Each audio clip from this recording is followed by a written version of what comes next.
She was the last Empress of Germany, the only woman capable of taming the erratic temper of Kaiser Wilhelm II.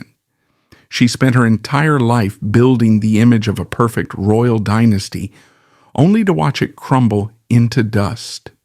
Stripped of her crown and forced into humiliating exile, she endured the fall of her empire with dignity. But what finally killed her was not the loss of her throne, but the gunshot that took her favorite son's life. This is the tragic story of the mother of a dead empire, a woman who died, quite literally, of a broken heart. If you were to look at the grand tapestry of European royalty in the mid-19th century, Augusta Victoria of Schleswig-Holstein Sonderburg, Augustenburg would have appeared as little more than a faint thread in the background. She was not born into the security of a mighty throne. She was born on October 22, 1858, at Dolzig Palais, a place that sounds grand in name but was, in reality, a temporary shelter for a family living in a state of dignified displacement. Her father, Duke Frederick VIII, was a man consumed by a political phantom. He claimed the duchies of Schleswig and Holstein, territories that were the subject of bitter disputes, wars, and diplomatic wrestling matches between Denmark and the rising power of Prussia. To be a child in this household was to grow up in an atmosphere of perpetual waiting, waiting for a kingdom that might never come, waiting for justice, waiting for a home. They called her Dona. It was a soft name for a girl who would one day have to develop a shell of steel. Her childhood was not filled with the glittering balls of Vienna or the imperial splendor of St. Petersburg. Instead, it was marked by a quiet rural piety. When her family finally settled at Primkenau in Silesia, their life was more akin to that of the landed gentry than high royalty. Dona was raised with a strict Lutheran compass. Her days were measured in prayers, needlework, and the simple, unadorned duties of a German aristocrat's daughter. She was taught that a woman's virtue lay not in her wit or her beauty, but in her submission to God and her duty to her family. She was not fashionable. She was not intellectually brilliant. She possessed a slow, calm nature that many mistook for dullness, but which was in truth a deep reservoir of patience, a patience she would desperately need in the years to come. It is one of history's great ironies that this quiet, provincial princess was handpicked by the most cynical man in Europe to become the mother of its most volatile empire. Otto von Bismarck, the Iron Chancellor, the architect of a unified Germany, did not believe in love. He believed in strategy. As the 1870s turned into the 1880s, Bismarck had a problem. The heir to the German throne, Crown Prince Frederick, was married to Victoria, the Princess Royal of Great Britain. Vicky, as she was known, was a woman of formidable intelligence, liberal politics, and a deep love for all things English. Bismarck hated her. He feared her influence over her husband, and by extension, over the future of Germany. He needed to ensure that her son, the young Prince Wilhelm, did not follow in her liberal footsteps. Wilhelm was a damaged young man, born with a withered left arm due to a traumatic breech birth. He had grown up subjected to cruel treatments and a rigorous education designed to compensate for his physical defect. He was erratic, bombastic, insecure, and desperate for validation. He was currently heartbroken, having been rejected by his first love, his first cousin, Elizabeth of Hesse. Wilhelm was a powder keg in need of a dampener. He needed a wife who would adore him, who would not challenge him, and who would pull him away from the English liberalism of his mother and firmly back into the conservative Prussian fold. Bismarck looked at the map of Europe, and his finger landed on the obscure house of Schleswig-Holstein. Dona. She was perfect. She was German through and through.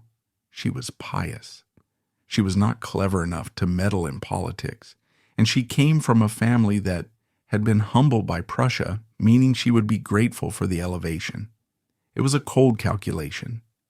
Bismarck essentially wagered that this simple country girl could tame the future Kaiser by drowning him in domestic adoration. The courtship was swift and, from Wilhelm's side, somewhat performative. He wrote letters that spoke of affection, but his eyes were often looking over her shoulder at the political advantages. For Dona, however, this was a fairy tale.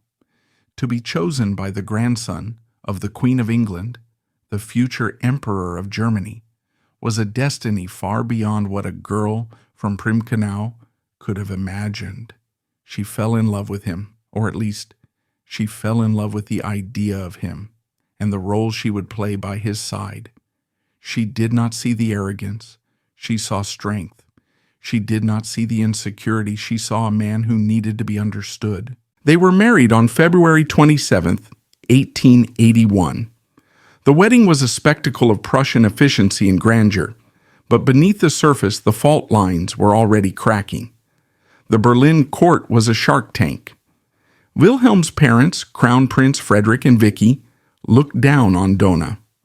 To the intellectual and sophisticated Vicky, Dona was a little provincial cow.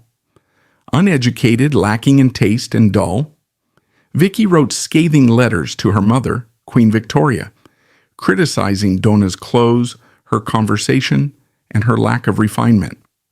Dona entered her marriage not just as a bride, but as a combatant in a family war. She was the Bismarckian wedge driven between Wilhelm and his parents. From the very first days of her marriage, Augusta Victoria understood her assignment. She was to be the anti-Vicky. Where her mother-in-law read political philosophy, Dona read the Bible. Where Vicky argued policy, Dona knitted socks for orphans. Where Vicky wore the latest French fashions, Dona wore modest, often frumpy German gowns.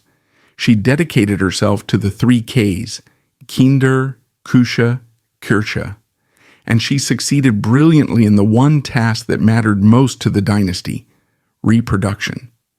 In rapid succession, she began to produce heirs, 6 sons in a row. It was a biological triumph that secured the Hohenzollern line and delighted the aging Kaiser Wilhelm I. Each birth was a victory parade, further cementing her position as the ideal German woman. But these births were not just matters of state. They were the chains that bound her to Wilhelm. With every child, she created a domestic world where he was the unquestioned master. She created a bubble of adoration. Inside the palace, away from the complex realities of governing a modernizing industrial state, Wilhelm could be the hero he believed himself to be. Dona would listen to his long, rambling monologues without interrupting. She would soothe his temper when he felt slighted by a diplomat or a general. She became his mirror, reflecting back an image of perfection that did not exist. But this devotion came at a terrible personal cost. Wilhelm was not an easy husband. He was restless, hyperactive, and prone to nervous exhaustion. He traveled constantly, often leaving Dona alone in the drafty palaces of Potsdam while he inspected fleets or hunted in vast forests. Worse were the whispers, the rumors of his infidelities, of his intense friendships with other men in the Eulenburg circle, of his wandering eye. Dona, raised in a strict moral code, found these rumors agonizing. Yet she possessed a weapon that was both her shield and her prison: denial. She simply refused to believe anything that tarnished the image of her Willie. She tightened her corset, literally and metaphorically. She forced herself to smile through the pain, developing a rigidity of posture and spirit that became her armor. The year 1888 arrived, and with it, the great turning point of her life. It went down in history as the year of the 3 emperors. In March, the old Kaiser Wilhelm I died. Dona's father-in-law, Frederick, ascended the throne as Frederick III. But it was a reign of ghosts. Frederick was already dying of throat cancer. He could not speak. He reigned for only 99 days, a tragic figure scribbling notes on scraps of paper, while his wife Vicky watched her dreams of a liberal Germany evaporate. During those 99 days, the tension in the palace was suffocating. Wilhelm, impatient and cruel, practically paced outside his dying father's door, waiting for the crown. Dona stood by him, her piety twisting into self-righteousness. She viewed her liberal in-laws not just as political rivals, but as enemies of the true German spirit. When Frederick finally died in June 1888, the grief of the widow Vicky was met with the cold triumph of the new regime. At the age of 29, Wilhelm became Kaiser Wilhelm II, and Augusta Victoria became the German Empress and Queen of Prussia. The transformation was immediate. The provincial cow was now the first lady of the most powerful military state on the continent. But if she thought the crown would bring security, she was mistaken. It brought only a magnifying glass. Suddenly, every aspect of her life was a symbol. She was no longer just a wife. She was the Landesmutter, the mother of the country. The role required a performance of exhaustion. She had to be everywhere. She had to open the bazaars, christen the ships, visit the deaconesses, and stand for hours at court functions, encrusted in diamonds and pearls, all while managing the volatile moods of a husband who wielded supreme power with the emotional maturity of a teenager. It was in these early years of the reign that the true tragedy of Augusta Victoria began to take shape. She realized, perhaps subconsciously, that her husband's bluster hid a terrifying hollowness. She saw how easily he was swayed by flattery, how quickly he made enemies, how he insulted the Russians, alienated the British, and worried the Austrians. She saw the storm clouds gathering over Europe long before the politicians did, not because she understood geopolitics, but because she understood the man who was steering the ship. She knew his hand shook on the wheel, and so she doubled down on the only strategy she knew, the preservation of the moral order. If the Kaiser was erratic, the Empress would be a rock. If the court was filled with intrigue, her household would be a temple of Lutheran virtue. She began to build a wall around her family, a wall made of strict protocol, religious observance, and an idealized version of domestic bliss. She was trying to protect her husband from the world, but more importantly, she was trying to protect the world from her husband. She became the gatekeeper, the softener of blows, the interpreter of his rages. When Wilhelm shouted, Dona whispered. When he threatened, she prayed. She did not know it then, standing on the balcony of the Berlin Palace listening to the cheers of the crowd, but she was building a house on sand. The mother of the empire was pouring her lifeblood into a vessel that was cracked. She was raising sons for a war that would consume them, and supporting a husband who would eventually lead them all off a cliff. But for now, the music played, the uniforms glittered, and the illusion held. The girl from Primkenau had become the Empress of the Sun, unaware that the sun was already beginning its long, slow descent into the west. The sun rose high over the German Empire, casting a golden light that many believed would never fade. The years following 1888 were the Wilhelmine era, a period of such aggressive confidence, explosive industrial growth, and material splendor that it felt as though history itself had decided to speak German. Berlin transformed from a Prussian garrison town into a world metropolis of electric lights, roaring trams, and marble facades. And at the center of this swirling vortex of modernity stood the imperial couple, the father and mother of the new age. If Wilhelm was the face of Germany's ambition, brash, loud, and constantly looking outward across the seas. Augusta Victoria became the face of its soul, or at least what the conservatives desperately wanted its soul to remain. She took her role as Landesmutter mother with a seriousness that bordered on religious fanaticism. She understood that her husband's modernizing zeal was uprooting the traditional structures of German society. Peasants were flooding into cities, becoming factory workers. Socialism, the Red Menace, was rising in the slums of Berlin, threatening the God-given order of the monarchy. Donna decided that her battlefield was not the Reichstag, but the moral fabric of the nation. She launched a crusade of benevolence. She did not simply cut ribbons, she worked. Her mornings began early, often before the Kaiser was awake, reading correspondence from the hundreds of patronages she held. She became the champion of the evangelisch-kirchlicher Hilfsverein. She believed that the only way to stop the spread of godless socialism was to build more churches, to drown out the rhetoric of Marx with the hymns of Luther. Under her patronage, hundreds of churches sprang up across Berlin and the expanding industrial suburbs. The cynics and the intellectuals in the coffee houses mocked her, dubbing her Kirchenjuste, sneering at her naive belief that stone and mortar could solve poverty. But Donna did not care for the opinions of intellectuals. She cared for the faces she saw in the crowds, the women who reached out to touch her glove, the children who sang for her. To them, she was not a political symbol, she was a comfort. But inside the Neues Palais in Potsdam, the atmosphere was far less serene. The domestic life of the Hohenzollerns was a high-wire act performed without a net. Wilhelm was a man who could not sit still.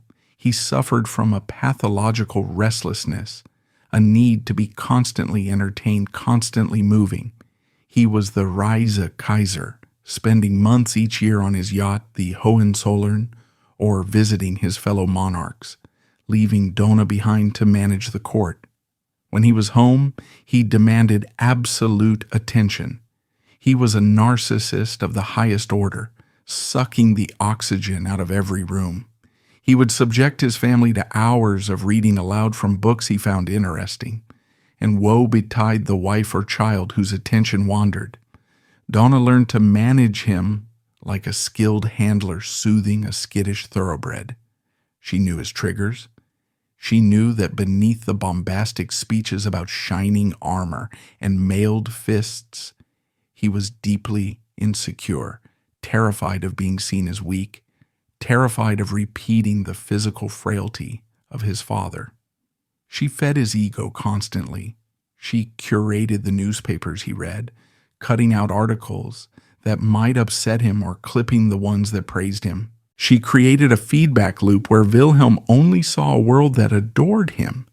It was an act of love, but it was also an act of political sabotage. By shielding him from reality, she allowed his delusions of grandeur to fester unchecked. The strain of this performance began to show on her body. Augusta Victoria was not naturally frail, but the demands of her position were crushing. She was expected to be a fashion plate, yet she was constantly pregnant or recovering from childbirth. Between 1882 and 1892, she bore 7 children. The physical toll was immense. She laced her corsets tighter and tighter, desperate to maintain the majestic figure her husband required, ignoring the protests of her doctors. She suffered from phlebitis and growing heart trouble, but she refused to rest. In her mind, to rest was to let the side down. To rest was to allow the English influence, the hated ghost of Vicky, to creep back in. And then there were the children. If Donna was the mother of the nation, she was a complicated mother to her own flesh and blood. She loved them fiercely, possessively, but she raised them in a laboratory of Prussian discipline. The 6 sons, Wilhelm, Friedrich, Adalbert, August Wilhelm, Oscar, and Joachim, were treated as little soldiers from the moment they could walk. They were dressed in uniforms, taught to salute, and enrolled in the Plön Cadet School at the age of 10. This was the tragedy of the royal nursery. The boys were property of the state first, and children second. Dona tried to soften the edges where she could, smuggling sweets to them or intervening when the Kaiser's discipline became too harsh. But she ultimately supported the system. She wanted strong German men, not soft liberals. However, this harshness bred dysfunction.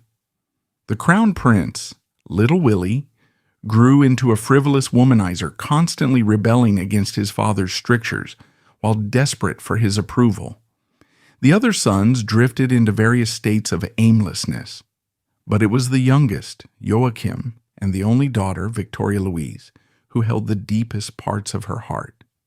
Joachim was born premature and frail. He was the one she coddled, the one she protected, creating a dependency that would one day prove fatal. Victoria Louise, the sissy of the family, was the only one who could truly charm the Kaiser, the only one who brought genuine, unforced laughter into the drafty halls of the palace. As the new century turned, the cracks in the Gilded Age began to widen. The world was changing. Women were demanding the vote, workers were striking, and the intricate web of alliances that Bismarck had spun to keep Germany safe was unraveling in Wilhelm's clumsy hands. Dona, with her limited political understanding, viewed these changes not as structural shifts but as personal betrayals. She hated the Social Democrats with a visceral intensity, seeing them as enemies of Christ and the Kaiser. She became more rigid, more conservative, retreating further into the fortress of court etiquette. The year 1908 brought the fragility of their world crashing into the open. It was the year of the Daily Telegraph affair. Wilhelm, in a disastrous interview with a British newspaper, insulted the British, the Russians, and the Japanese in one fell swoop, claiming he was the only friend England had in a Germany full of anti-British sentiment. The backlash was catastrophic. The Reichstag exploded in fury. There were calls for his abdication. For the first time, the German people did not cheer. They hissed. Wilhelm collapsed. The man who had spent 20 years posing as a demigod fell into a deep, suicidal depression. He retreated to the furious silence of his bedroom, weeping, claiming the world had misunderstood him. This was Dona's darkest and finest hour. While the Chancellor, Bernhard von Bülow, distanced himself and the generals grumbled, Augusta Victoria stood by him. She nursed him through the breakdown, sitting by his bed for hours, holding his hand, whispering that the people still loved him, that the politicians were vipers, that he was God's anointed. She pulled him back from the brink of abdication. She saved the monarchy, but in saving him she also sealed their fate. A chastened Wilhelm might have learned to listen to his advisors. A Wilhelm rebuilt by Dona's unconditional affirmation learned only that he was the victim of a conspiracy. He emerged from the crisis not wiser, but more bitter, more convinced that he was surrounded by enemies. The encirclement of Germany became his obsession. The years between 1908 and 1914 sped by with the terrifying velocity of a nightmare. The court became a place of anxious gaiety. They danced the waltz while the floorboards smoked. Dona's health continued to decline. She was diagnosed with heart valve issues and told to slow down, a command she ignored. She sensed the gathering darkness. She saw how the British failed to return the Kaiser's overtures of friendship. She saw the Russians mobilizing their vast armies in the east. She saw the French dreaming of revenge for 1870. Yet, there was one last moment of sunlight, a final glorious sunset before the long night. In May 1913, their daughter, Victoria Louise, married Prince Ernst August of Hanover. It was a love match that also healed an old political wound between the houses of Hohenzollern and Hanover. For a few days, Berlin was the center of the world again. The Tsar of Russia came. The King of England, George V, came. The three cousins, Wilhelm, George, and Nicholas, rode together through the streets, resplendent in their uniforms. There were banquets, balls, and fireworks. Donna moved through the crowds, the proud mother, the gracious hostess, believing for a fleeting moment that perhaps family ties could save the world. If the cousins loved each other, surely the nations would not fight. It was a beautiful illusion. The wedding guests departed, the bunting was taken down, and the reality of 1913 settled back in. The arms race accelerated. The generals began to speak not of if war would come, but when. Wilhelm became increasingly erratic, swinging between bellicosity and fear. Donna watched him pace the floors of the Neue Palais deep into the night, his mustache twitching, his good hand gripping the hilt of his sword. She prayed. She prayed harder than she had ever prayed in her life. She prayed for peace, but in her heart, she was preparing for the test that God was about to send.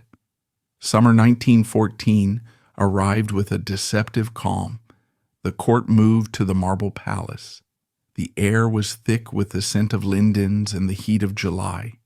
Wilhelm prepared for his annual summer cruise to Norway, eager to escape the stifling heat of the capital.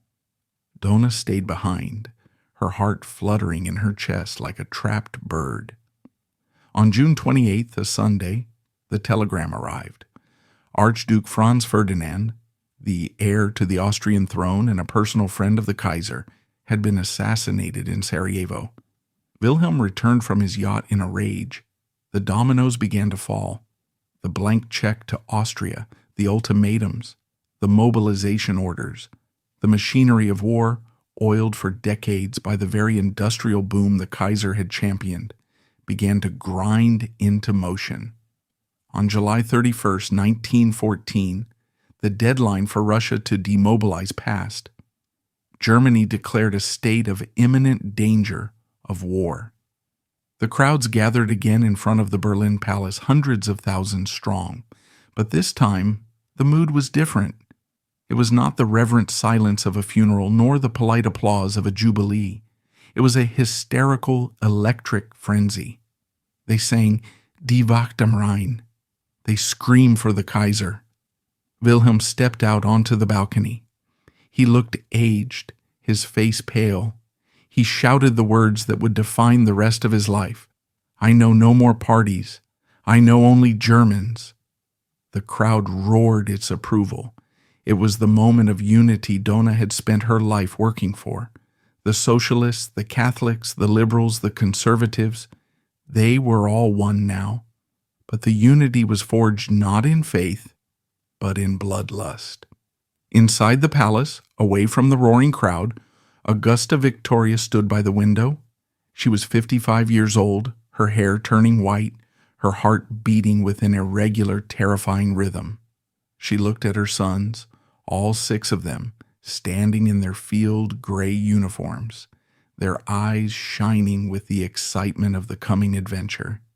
She looked at her husband, who was flushed with the adrenaline of the moment, finally the warlord he had always pretended to be. She did not share their euphoria. She felt a cold dread seeping into her bones. She knew with the instinct of a mother that the world they had built, the world of palaces and parades, of order and certainty, was over. The curtain was rising on a tragedy, and she was standing center stage, holding the script of a play that would end in fire. The Landesmutter had raised her children for Germany, and now Germany was coming to collect them. The guns of August 1914 roared with a ferocity that shook the very foundations of the earth, but in the early days the noise was drowned out by the cheers. It was a golden, delirious summer. The trains pulled out of the stations in Berlin. garlanded with flowers, carrying young men who leaned out of windows, waving caps and promising to be home by Christmas. Paris for lunch, St. Petersburg for dinner, they joked. In the royal box at the station, Augusta Victoria stood waving her handkerchief until the steam engine was just a smudge on the horizon. She smiled the smile of the Empress, rigid and proud, but her knuckles were white as she gripped the railing. Her boys were on those trains, all 6 of them. Wilhelm, the crown prince, eager to prove himself a hero, idle Friedrich, the soldier's soldier, Adalbert, the sailor, August Wilhelm, Oskar, and Joachim, the fragile youngest, now dressed in the uniform of a hussar, looking far too young for the saber at his hip. The Landesmutter had given her own flesh to the cause. It was the ultimate propaganda image, plastered across newspapers from Munich to Hamburg, the empress who sacrificed alongside the humblest peasant woman. But the war did not end by Christmas. The mobile war of glorious cavalry charges slammed into the mud of the Marne and solidified into the grim, festering scar of the trenches. The casualty lists began to appear in the newspapers, first in short columns, then in long, dense pages that looked like the phone directories of the dead. For Augusta Victoria, the war became a relentless, grinding test of endurance. The palaces of Berlin and Potsdam, once venues for balls and banquets, were transformed. The crystal chandeliers were dimmed to save coal. The ballrooms were turned into sewing circles where noble women rolled bandages. Donna threw herself into this work with a frantic energy that terrified her doctors.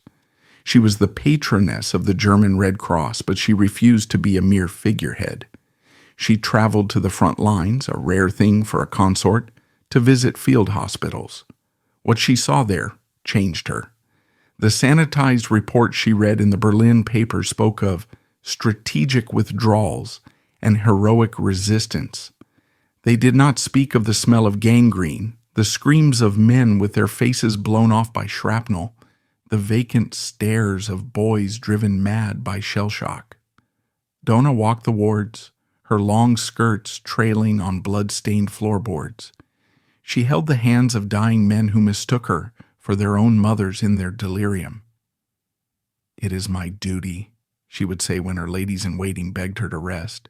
"If they can die for us, I can stand for them." But while she was trying to bind the nation's wounds, she watched helplessly as her husband unraveled. Wilhelm II, the supreme warlord, found himself increasingly sidelined. The war had become too complex, too industrial, too brutal for his romanticized 19th century mind. He wanted to move divisions on a map like toy soldiers. The general staff wanted logistics and attrition. Slowly, imperceptibly, power slipped from the Kaiser's hands into the iron grip of the generals. First Moltke, then Falkenhayn, and finally the formidable duo of Paul von Hindenburg and Erich Ludendorff. By 1916, the silent dictatorship was in control. Wilhelm became a shadow emperor, a figurehead wheeled out to pin medals on chests and give rousing speeches, but kept away from the real decisions. Donna saw this humiliation clearly. She saw him return from headquarters at Pless or Spa, deflated and moody, ranting about how his generals didn't respect him. She resumed her old role of the ego-soother, telling him he was still the indispensable leader, the chosen of God. It was a lie, but it was the only medicine that kept him from collapsing. Then came the winter of 1916 to 1917. History remembers it as the Steck-Reuben winter, the turnip winter. The British naval blockade had strangled Germany. Food imports ceased. The potato crop failed. There was no meat, no butter, no flour. The proud German nation was reduced to eating turnips, fodder usually reserved for pigs. They made turnip soup, turnip bread, turnip coffee. The mother of the nation was no longer immune to the anger of her children. In the food queues of Berlin, The mood shifted from stoicism to rage. Why? The women whispered. Were their children starving while the royal family still had game from their estates? The rumors were mostly unfair. Donna ensured the palace rations were strictly cut, and she herself lost a dangerous amount of weight. But the symbol had been tainted. She was no longer the benevolent mother. She was part of the system that was starving them. Donna's car was occasionally pelted with stones. Sullen silences replaced the cheers. She couldn't understand it. "I have given everything," she wrote in a letter to a friend. "I pray for them every hour. Why do they hate us?" She could not see that the social contract had been broken. The deal was, the people give their obedience, and the Kaiser gives them protection and glory. There was no protection now, only hunger. There was no glory, only the endless meat grinder of Verdun and the Somme. Her health began to collapse under the strain. The heart condition she had ignored for years flared up. She suffered a mild stroke in 1917, which left her face slightly drawn and her speech occasionally slurred. But she refused to retreat. She felt that if she stopped moving, the whole edifice would crumble. She worried constantly about her sons. Every telegram that arrived at the palace caused her heart to stop until she verified it wasn't a death notification. Prince Oscar suffered a mental breakdown and had to be removed from command. Prince Adalbert was wounded. The invincible image of the family was cracking. The year 1918 dawned with a desperate, manic hope. Russia had collapsed into Bolshevik revolution, freeing up the German armies in the east. Ludendorff rolled the dice on one final massive offensive in the west, the Kaiserschlacht. It was all or nothing. If they could break the Allied line before the Americans arrived in force, victory might still be snatched from the jaws of defeat. For a few months in the spring of 1918, it looked like it might work. The German stormtroopers smashed through the lines. They were advancing on Paris again. The bells rang in Berlin. Donna allowed herself to hope. Wilhelm was ecstatic, already planning the victory parade. Then the momentum stalled. The troops were exhausted, hungry, and demoralized. The Allied counterattack, bolstered by fresh American manpower and tanks, smashed into the German lines in August, the black day of the German army. The retreat began. It was not a tactical withdrawal this time. It was a rout. By September 1918, Ludendorff, the man who had effectively ruled Germany for 2 years, panicked. He told the Kaiser the war was lost. They had to seek an armistice immediately. The news hit Augusta Victoria like a physical blow. The war was lost after 4 years of blood, after the sacrifice of 2 million German sons. It was incomprehensible, but worse was to come. The Allies, particularly American President Woodrow Wilson, made it clear they would not negotiate with an autocrat. If Germany wanted peace, the Kaiser had to go. The month of October was a slow-motion nightmare. The political structure of the empire dissolved. A new liberal government was formed under Prince Max of Baden to appease the Allies. Wilhelm was suddenly a stranger in his own government. There were calls in the Reichstag for his abdication. The obstacle to peace is the Kaiser, the newspapers openly declared. Donna watched her husband disintegrate. He couldn't believe his people would turn on him. "I have been their father," he cried. He paced the floors of the Neue Palais, grasping at straws. He talked of leading the troops back to Berlin to crush the traitors. He talked of dying at the head of his regiment. It was the delusional raving of a man whose reality had shattered. On October 29th, the final spark ignited the powder keg. The Naval Command, in a suicidal gesture of honor, ordered the High Seas Fleet to sail out for a final hopeless battle against the British Royal Navy. The sailors in Kiel refused. They mutinied. The red flag of revolution was hoisted over the warships. The mutiny spread like wildfire, to Hamburg, to Munich, to Berlin. Workers' and soldiers' councils seized power. The German Revolution had begun. Wilhelm fled Berlin to the army headquarters in Spa, Belgium, believing he was safe with his army. Donna stayed behind in the Neue Palais in Potsdam. It was the most terrifying week of her life. She was alone in the vast palace, surrounded by servants whose loyalty was evaporating. She could hear the distant sounds of trucks and shouting. She burned personal papers in the fireplace, watching the history of her family turn to ash. On November 9th, 1918, the end came. In Berlin, the masses were in the streets.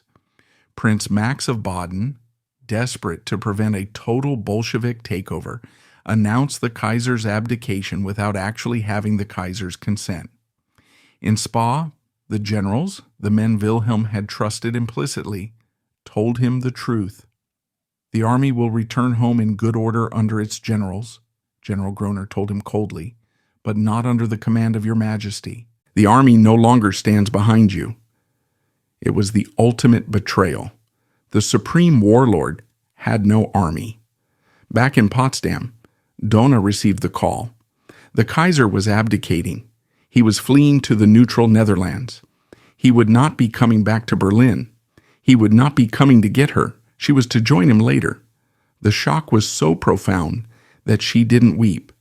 She went into a state of mechanical efficiency. The Empress of Germany, the Queen of Prussia, had to pack. What do you take when you are leaving your life forever?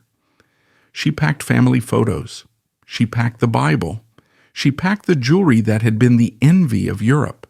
She left the Neue Palais on a gray November day. As her car drove out of the gates, she saw the Revolutionary Guards.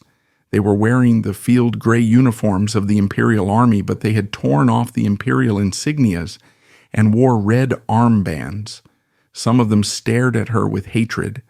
Others, strangely, saluted out of habit. She did not look back. She knew that if she looked back at the palace, at the gardens where her children had played, at the balcony where she had waved to cheering crowds, she would die of grief right there in the back seat of the car. She traveled to join her husband in the Netherlands. The train ride was a funeral procession for the living. The blinds were drawn. She sat in the carriage, her hands folded in her lap, listening to the rhythm of the wheels on the tracks. Clack, clack, clack, clack. Every turn of the wheel took her further away from Germany, further away from the graves of her ancestors, further away from the identity that had defined her existence. She was no longer her imperial and royal majesty. She was just Augusta Victoria, a refugee with a bad heart and a husband who had broken the world. When the train crossed the border into the Netherlands, she felt a physical severance. It was as if an umbilical cord had been cut. She was safe from the revolutionaries, yes, but she was entering a void. The mother of the nation was now a childless mother, an empress without an empire, a woman floating in the drift of history. She arrived at Amerongen Castle, where the Kaiser had been given temporary refuge. When she saw him, she was shocked. In just a few weeks, he had aged 10 years. The bluster was gone. He looked small, frightened, and pathetic. He was no longer the warlord. He was a broken old man needing his wife. And in that moment, despite the ruin he had brought upon them, despite the loss of her crown and her country, Donna did what she had always done. She straightened her back. She forced a smile onto her tired face. She walked to him and took his hand. "I am here, Willie," she whispered. "We are together." But as she embraced him, she felt the cold wind of the Dutch winter biting through her coat. It was a cold that no fire could ever truly warm again. The curtain had fallen on the German Empire, but the tragedy of Augusta Victoria was entering its final, most painful act. The mist that hangs over the Dutch province of Utrecht is different from the mist in Potsdam. In Potsdam, the mist rises from the lakes and clings to the marble statues of Sanssouci, lending them an air of mythical grandeur. In Utrecht, the mist is heavy, gray, and smells of wet earth and stagnant canals. It is a cold blanket that seeps into the bones. For Augusta Victoria, the former Empress of Germany, this mist became the atmosphere of her remaining life. The initial days of exile were spent at Amerongen Castle, a moated red brick fortress owned by Count Bentinck. The Count had graciously, if reluctantly, offered them sanctuary. The world outside the moat was baying for blood. The British Prime Minister David Lloyd George had won an election on the slogan, "Hang the Kaiser." The French wanted him tried as a war criminal. There were rumors of kidnapping plots, American commandos, or German revolutionaries storming the castle to drag the emperor to justice. Inside the castle, the atmosphere was suffocating. The suite of rooms they were given was comfortable but cramped compared to the palaces they had left behind. But the physical reduction was nothing compared to the spiritual shrinkage. Wilhelm was in a state of shock. He oscillated between manic denial and paralyzing fear. He would spend hours writing letters to generals who no longer commanded armies and politicians who had long since turned their backs on him. He convinced himself that the German people would soon realize their mistake, that the red rabble in Berlin would fail, and they would beg him to return. Donna knew better. The mother of the nation had an instinct for the mood of her people that her husband lacked. She read the German newspapers that were smuggled in. She saw the cartoons depicting her husband as a butcher, a coward, a fool. She saw the photographs of starving children in Berlin and knew that their mothers cursed the name Hohenzollern. This knowledge was a slow poison, yet she performed her duty. She became the gatekeeper of Wilhelm's reality. She instructed the small retinue of loyal servants and adjutants who had followed them into exile. The emperor must not be upset. She censored the news. She intercepted the hate mail. She created a bubble of deference within the castle walls. When Wilhelm entered the room, everyone stood. When he spoke, everyone listened. She preserved the etiquette of the Berlin court in a drafty Dutch castle, not because she was deluded, but because she feared that without these rituals, Wilhelm's fragile mind would shatter completely. But the strain of maintaining this charade was destroying her. Her heart condition, diagnosed years ago, but largely ignored during the war, began to assert itself with vengeance. She suffered from breathlessness. Her legs swelled. Climbing the stairs became an expedition. The doctors at Amerongen urged her to rest, to detach herself from the Kaiser's anxieties. But how could she? He was her life's work. In the summer of 1919, the humiliating terms of the Treaty of Versailles were signed. Germany was stripped of its colonies, its navy, its air force, and significant chunks of its territory. It was forced to accept war guilt. Wilhelm raged against the injustice of it, pacing the floorboards until they creaked. Donna just sat by the window, weeping silently. It was not just a political defeat. It was the erasure of the world she had been born into, the Schleswig-Holstein of her youth, the Prussia of her marriage. It was all being carved up by foreign diplomats in Paris. By 1920, it became clear that their exile was not temporary. The Dutch government refused to extradite the Kaiser to the Allies, but they also made it clear he could not leave the Netherlands. They were prisoners in all but name. They needed a permanent home. Wilhelm purchased Huisdoorn, a modest 18th century manor house near Amerongen. The move to Doorn was a surreal logistical operation. The new Weimar government in Germany, perhaps out of a sense of guilt or a desire to be rid of the past, allowed the Hohenzollerns to ship their personal possessions from their German palaces. Dozens of railway wagons arrived in the Netherlands. They contained furniture, paintings, silver, porcelain, uniforms, and thousands of books. Donna threw herself into the task of furnishing Huisdoorn. She tried to recreate the Neues Palais in miniature. She hung the portraits of Frederick the Great. She placed the bust of Wilhelm I in the hallway. She arranged the furniture exactly as it had been in Potsdam. It was a heartbreaking attempt to build a stage for a play that had already been canceled. Huisdoorn became a museum of the German Empire, with Wilhelm and Donna as its living exhibits. Life at Doorn settled into a bizarre, rigid routine. Wilhelm discovered a new passion, woodcutting. He became obsessed with it. Every morning, he would march out into the estate's woods, dressed in work clothes, and saw down trees. He did this with a violent intensity, as if every tree were a French soldier or a treacherous German politician. He kept a tally of the thousands of trees he felled.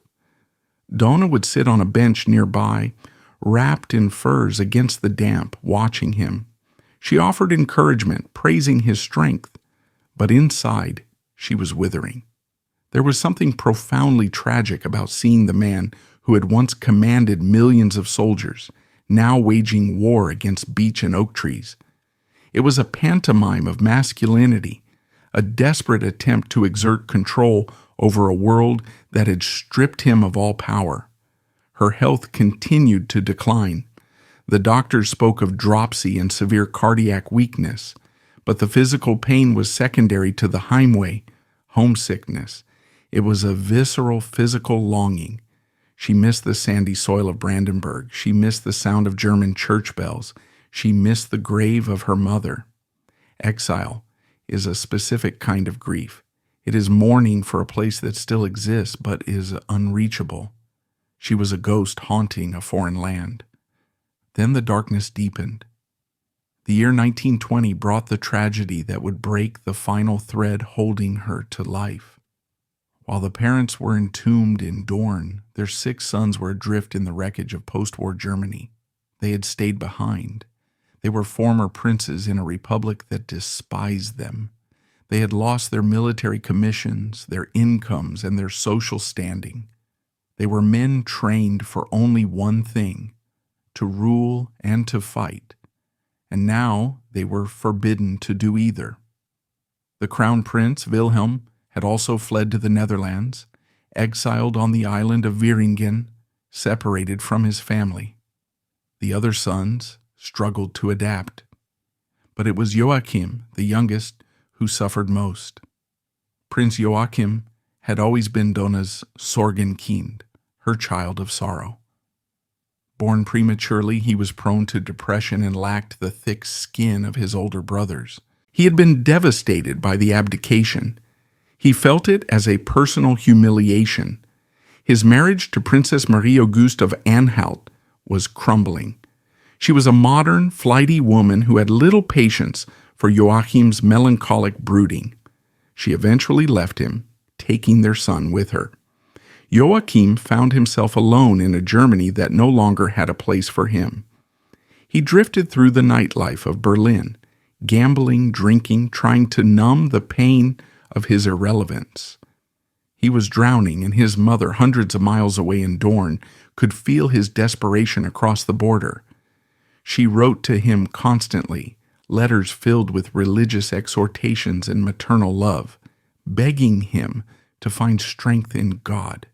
But God seemed very far away from the Weimar Republic.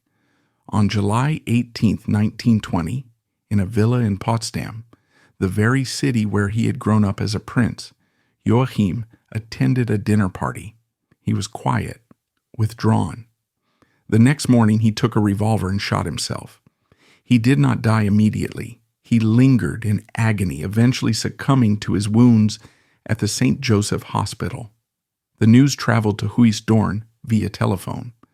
The aide-de-camp who took the call went pale. How do you tell a woman with a failing heart that her favorite son has put a bullet in his head? They decided to lie. It was an act of mercy. They told Augusta Victoria that Joachim had been involved in a hunting accident. She was distraught, but she clung to the hope that it was just an accident. But the truth has a way of seeping through the walls. The newspapers arrived. The whispers of the servants became too loud to ignore. When she finally learned the truth, that her boy had chosen death because he could not bear the life she and Wilhelm had given him, something inside her simply snapped. The suicide of a child is a catastrophe for any mother, but for Augusta Victoria, it was an indictment of her entire existence. She had raised him to be a prince of a glorious empire. She had fed him the myth of Hohenzollern greatness. And when that myth collapsed, it crushed him. She blamed herself. I failed to protect him, she thought. I built a world of glass, and when it shattered, it cut him to pieces. Wilhelm took the death badly, raging against the shame Joachim had brought upon the family, calling it a sign of weakness. This reaction horrified Donna.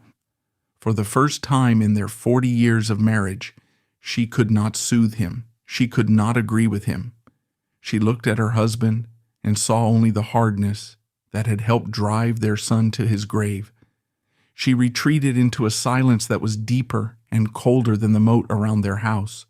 Her decline accelerated rapidly after July 1920. She spent most of her days in bed staring at the ceiling or looking at a photograph of Joachim.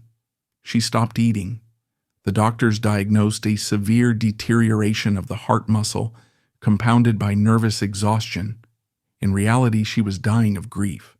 The medical term is stress-induced cardiomyopathy, or broken heart syndrome. But in 1920, they simply called it a broken heart. She began to prepare for the end. She was not afraid of death. She welcomed it. Death meant leaving the gray mists of Dorn. Death meant reuniting with Joachim. Death meant going home. She dictated her final wishes. She wanted to be buried in Germany. This was non-negotiable. If she could not return in life, she would return in death. She specifically chose the Antiken Temple in the Park of Sanssouci in Potsdam. It was a small neoclassical rotunda, quiet and secluded. It was near the new palace where she had raised her children. It was near the place where Joachim had died. The winter of 1920 to 1921 was brutal. The winds howled around Huis Dorn, rattling the window panes. Inside, the house was hushed. The Kaiser stopped his wood cutting. He sat by her bedside, holding her hand, reading the Bible to her. In these final months, the arrogance finally fell away from him. He saw the woman who had been his rock crumbling into dust, and he was terrified. He realized, perhaps for the first time, that she was the only reason he had survived the abdication. She had absorbed his pain, his humiliation, and his anger for 2 years. She had acted as a human shield between him and reality. Now the shield was breaking. Donna spoke little, but when she did, it was of Germany. She didn't talk about the politics or the throne. She talked about the forests of Primkenau, the gardens of Potsdam, the sound of the choir in the Berlin Cathedral. She was traveling back in her mind to a time before the war, before the hate, before the exile. By April 1921, she could no longer sit up. Her breathing was a shallow rattle. The household gathered. The sons who could make the journey arrived. Wilhelm sat weeping, a confused elderly man losing his mother figure. On the morning of April 11th, 1921, the sun broke through the clouds over Dorn for a brief moment. Augusta Victoria opened her eyes. She looked at Wilhelm, then at her children. She whispered a final prayer, her voice barely audible, and then the mother of the nation, the exile of Dorn, the broken-hearted woman closed her eyes forever. The silence that followed was absolute. The anchor was gone. The ship was adrift. The news of the Empress's death on April 11, 1921, spread across Europe not with the bang of a cannon, but with the soft, mournful tolling of a bell that everyone had forgotten was still hanging in the tower. In the chancelleries of Berlin, the politicians of the young Weimar Republic shifted uncomfortably in their seats. They had a problem. The German government, led by the Social Democrats, the very men who had helped topple the monarchy, was faced with a delicate dilemma. Augusta Victoria had requested to be buried in the soil of the fatherland, specifically in the park of Sanssouci in Potsdam. To refuse the last wish of a dead woman, especially one who had been known for her charity and piety, would look petty and vindictive. It would enrage the conservative and monarchist factions that still held significant sway in the fragile republic. However, to allow a grand state funeral for the former empress might spark a royalist uprising. It risked turning a burial into a political rally against the democracy. Negotiations were held via telegraph between Berlin and Dorn. The government agreed to the repatriation of the body, but the conditions were strict. There was to be no official state ceremony. The military was not to participate in an official capacity. And most cruelly but predictably, the former Kaiser, Wilhelm II, was absolutely forbidden from entering German territory. He was a war criminal in the eyes of the Entente and a persona non grata to the Republic. This final condition was the bitterest pill. It meant that the man who had stood beside her for 40 years, the man for whom she had sacrificed her health and happiness, could not walk her to her grave. He would have to stop at the edge of the world he used to own. At Hoosdorn, the preparations were somber. The casket was chosen, a heavy oak coffin lined with white satin. Donna was dressed in a simple gown, her hands clasping a small cross. The house, usually filled with the tension of Wilhelm's moods, was now filled with a suffocating silence. Wilhelm was distraught. He wandered the halls, touching objects she had loved, looking like a man who had been lobotomized. He wrote to a friend, "Her death has torn my heart out. I am alone now, truly alone." On the morning of her departure, a private service was held in the great hall of Hoosdorn. It was a gathering of ghosts. The former generals, the loyal adjutants, the few remaining ladies-in-waiting. They all stood in their faded uniforms and black mourning dress, weeping for the woman who had been the mother of their lost cause. Wilhelm stood by the coffin, his face a mask of gray parchment. He placed a wreath of flowers on the wood, flowers he had picked himself from the garden she had planted. Then began the slow, agonizing journey to the railway station. The hearse, drawn by black horses, moved through the Dutch countryside. The local Dutch villagers, who had viewed the exiles with a mix of curiosity and suspicion, lined the roads, taking off their caps in respect. They understood grief even if they didn't care for empires. The train waited at the small station of Marne. This was the end of the line for Wilhelm. He stood on the platform, leaning heavily on his cane. He watched as the coffin was loaded into a special carriage draped in black. His sons, who would accompany their mother to Potsdam, embraced him. They were going home. He was staying in the cage. As the steam engine hissed and the wheels began to turn, the former supreme warlord did not look like a Kaiser. He looked like what he was, an old banished man saying goodbye to the only person who had ever truly known him. He watched the train until the smoke disappeared into the flat Dutch horizon. Then he turned around and walked back to his car, back to the wood chopping, back to the empty house. He would live for another 20 years, but many historians argue that the last remnant of his humanity died on that platform in Marne. The train crossed the border into Germany in the dead of night. The Weimar government had hoped that by moving the body quietly, they could minimize public attention. They were wrong. As the train wound its way through the German heartland, through the industrial Ruhr, across the plains of Hanover, towards Brandenburg, a strange phenomenon occurred. Word had spread. In towns and villages along the tracks, people came out.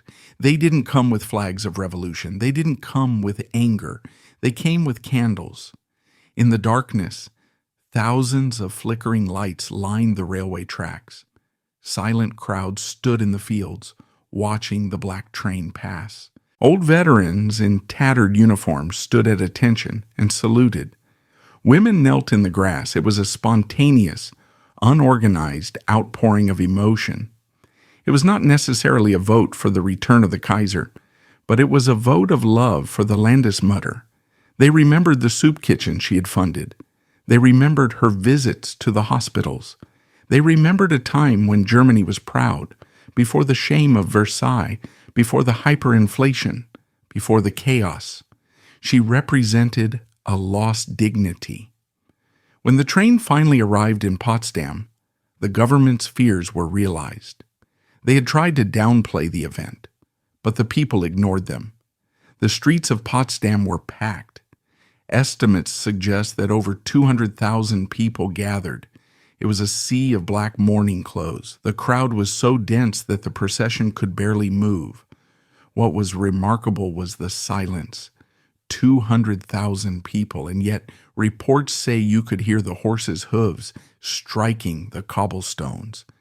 It was a heavy, respectful silence. The coffin was transferred to a horse-drawn hearse, flanked by her sons walking on foot. The sight of the princes, men who had once led armies, now walking as private citizens, heads bowed in grief, struck a chord of deep pathos. The procession wound its way to the Park of Sanssouci. This was the spiritual home of the Prussian kings, the playground of Frederick the Great. Dona was to be buried in the Abdication temple, a small round classical building nestled among the trees. It was a private, intimate space, far removed from the bombastic Berlin cathedral, where the Hohenzollerns were usually interred. It was fitting. She had lived her public life in the glare of the cathedral, but her death belonged to the quiet of the park. At the graveside, the atmosphere was thick with nostalgia and bitterness. Field Marshal Paul von Hindenburg, the hero of the war and the future president of the Republic, was there. He stood like a stone statue, tears streaming down his face into his walrus mustache. For men like Hindenburg, burying the Empress was like burying their own mothers and burying the Germany they had sworn to defend. The pastor spoke of her virtues, her piety, her charity, her faithfulness. He spoke of her as the mother of the poor and the comforter of the sorrowful. He carefully avoided politics, but every word was political. By praising her traditional virtues, he was implicitly criticizing the new modern secular world of the Weimar Republic. As the coffin was lowered into the crypt next to the fresh grave of her son Joachim, a collective sob seemed to ripple through the crowd outside the temple. The saga was over. The Landesmutter was home. But the story of Augusta Victoria does not end with the closing of the crypt. Her death left a vacuum that revealed just how crucial she had been. Back in Dorn, Wilhelm's unraveling accelerated. Without Dona's steadying hand, his eccentricities became more pronounced. He became more bitter, more anti-Semitic, blaming the Jews and the Freemasons for his downfall. And then, in a move that shocked the world and disgusted his children, he remarried just 18 months after Dona's death. He married Princess Hermine Reuss of Grays, a younger, ambitious widow who insisted on being addressed as Empress. The haste of the marriage was seen as a betrayal of Augusta Victoria's memory. The German monarchists were appalled. His sons were furious. But in reality, it was an act of desperate neediness. Wilhelm simply could not function without a woman to prop him up. He needed a nurse, a cheerleader, a mother. But Hermine was no Dona. She was political and abrasive. The grace and the softness that Augusta Victoria had provided were gone forever. The contrast highlighted exactly what Augusta Victoria had achieved. She had made the insufferable sufferable. She had taken a man who was essentially a caricature of autocracy and given him a human face. She had absorbed the shocks of his personality, so the nation didn't have to. When she died, the buffer was gone, and Wilhelm was revealed in all his pathetic pettiness. What, then, is the final verdict on Empress Augusta Victoria? Modern historians often dismiss her as a relic, a woman of limited intelligence and reactionary views who upheld a corrupt system. They point to her dislike of modern art, her anti-suffrage stance, and her unquestioning support of Prussian militarism. And they are right. She was not a visionary. She was not a reformer. She was a woman of the 19th century trying to survive in the 20th. But to dismiss her is to miss the tragedy of her humanity. Augusta Victoria was a woman who defined herself entirely through service to others. She served God, she served her husband, she served her children, and she served her people. She gave every ounce of her energy, her health, and her spirit to the role she was assigned. She believed, with a sincere and naive heart, that if she was good enough, if she prayed hard enough, if she loved enough, she could save them all. Her tragedy was that she lived to see that love was not enough. She learned the cruelest lesson of history, that personal virtue is no shield against political catastrophe. You can be a good mother, a faithful wife, and a charitable queen, and still the world can burn down around you. The image that lingers is not the empress in her diamonds and tiara, presiding over a court ball. It is the image of the old woman in the gray mists of Holland, staring at a photograph of her dead son, realizing that the sacrifice had been in vain. Today, the antique temple in Sanssouci is quiet. Tourists often walk past it on their way to the grand palace of Frederick the Great, unaware of who lies inside. But if you stop and listen, you might hear the echo of a time when an empire was held together not by iron and blood, but by the fragile, beating heart of a woman who loved it too much.